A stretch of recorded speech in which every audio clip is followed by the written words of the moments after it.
Outriders put out a patch today, so I'm going to go over all the highs and lows of this patch. We talked about the kind of preview that they went over last week, I think it was, on stream so that you guys knew what was coming. However, there's some things in here that they didn't explicitly talk about, so I want to go over that. But we're seeing changes to Tarja Gurtar, the trial. They've changed some loot stuff, so they've increased the loot drops in Cliffside Path, Daughter Sanctuary, and the Arbitorium, which are targeted loot farms, the ones in the later half of the trial. They're also adding a guaranteed Apocalypse Legendary RNG drop. So if you're trying to get drops for a specific set, for a specific legendary gear set, then that could definitely be an option to make sure and farm those so that you can finish your Technomancer set or whatever you're trying to do. However, they did punish players by reducing the final Arbiter's Apocalypse Legendary drop rate. I know they like to say up here, rather than punish players and reduce farming opportunities, we increased the troves, but they also reduced the final Arbiter's Apocalypse Legendary drop rate, which is really unfortunate because they did this because people are abusing an exploit, which in my opinion, it's not an exploit. If it's in the game and it's a mechanic in the game, then take it out. If it's a bug, take it out.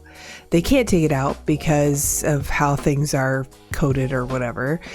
So instead, they're just reducing the drop rate for everybody. So even if you weren't doing that, which the people that are running the boss over and over again are doing it for the XP. They're not necessarily doing it for the loot. I'm sure they're doing it somewhat for the loot, but they're just going to do it for the loot because you get a guaranteed Apocalypse Legendary choice at the end, right? And the XP is probably the best XP for the time spent, especially if you are killing the boss, you know, under a minute, under 30 seconds, under a second in some cases. Anyway, on to the next. There's your drop rate. They reduced the helmet drop rate for the final Arbiter, so hopefully now you can get something besides helmets, and it's not going to fill up your stash as often. On to the next. Changes to gear. Listen up, Technos. This is for you. Torrential Downpour.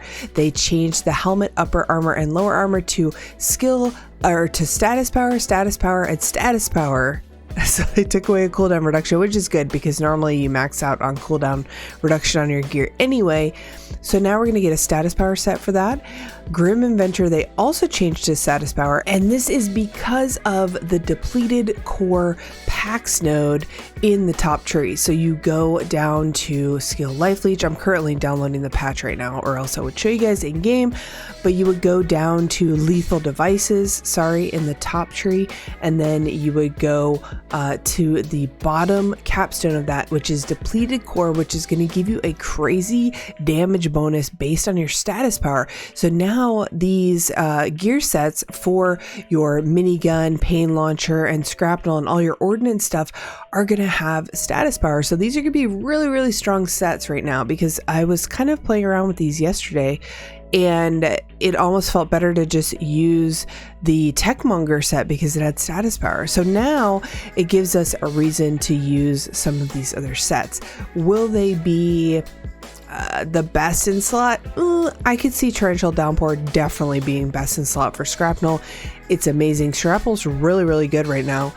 Grim Inventor, I still don't think that the gear set bonus is enough to make me want to play it, but perhaps, I don't know. I definitely want to check out the rockets and see if I can make that something that's viable. The last one here for Technomancer, Plague Sower, all pieces close range damage attribute has been changed to long range, so you're going to be able to take advantage of those long range bonuses in the skill tree, etc.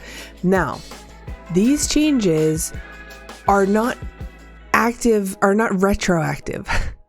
So all of these attributes are not going to actually show up on your gear if you are wearing it, it's in your inventory, or it's in your stash.